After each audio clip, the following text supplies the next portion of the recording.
There is a voice inside my head. It says horrid things. Most of the time, the triads are aimed at me.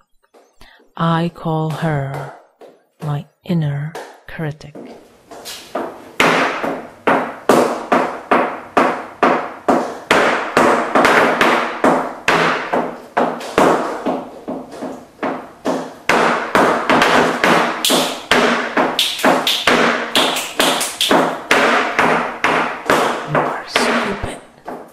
Worthless, a failure, she repeats in an endless flow, a water wheel inside water.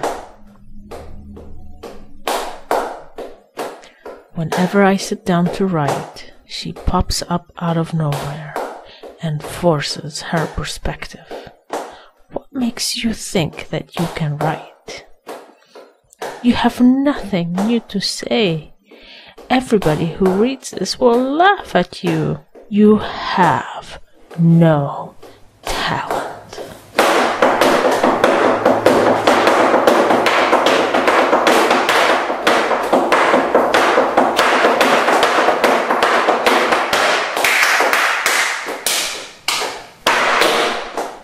Creative writing is a battle of self-loathing. I began to fight back. Like a knight in shining armor, I picked up a sword determined to slay the multi-headed dragon that is my inner critic.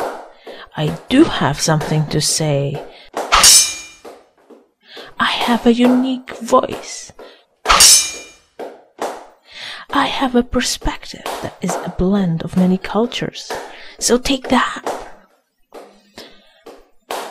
One of the dragon heads would be sliced off, dragon blood dripping on the floor.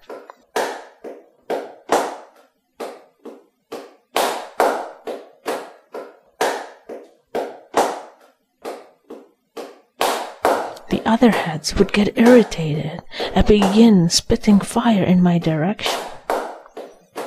You were never good at writing, not even in school. When my metal sword stopped working, I picked up a lightsaber, hoping to mesmerize the remaining dragon heads with the unusual sound effects. I am a stubborn person with a will of steel. I am intelligent. On most occasions, the dragon would eventually leave me alone. I would arrive to my writing laptop exhausted from the battle, sweaty, hair singed from dragon breath, and in a hurry to write as quickly as possible before she appeared again.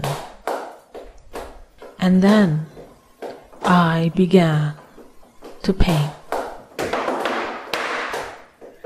There was a childish joy involved in the act of it.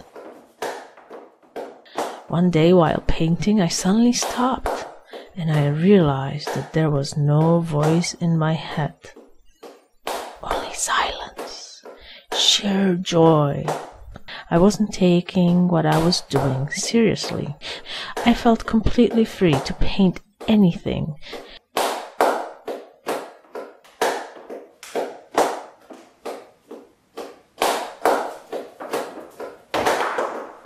Pleasure, free of guilt. I decided on a new tactic. Whenever my inner critic arrives, I don't resist. I agree with her. I say, yes, yes, yes, I know, I'm stupid, I suck. But doing this fills my heart with joy, and so it is worth doing. The nasty voice in my head doesn't have a good retort to that one. Oh, she hasn't gone away altogether. But when she realizes that the dialogue has become a monologue, she gets tired and leaves me alone.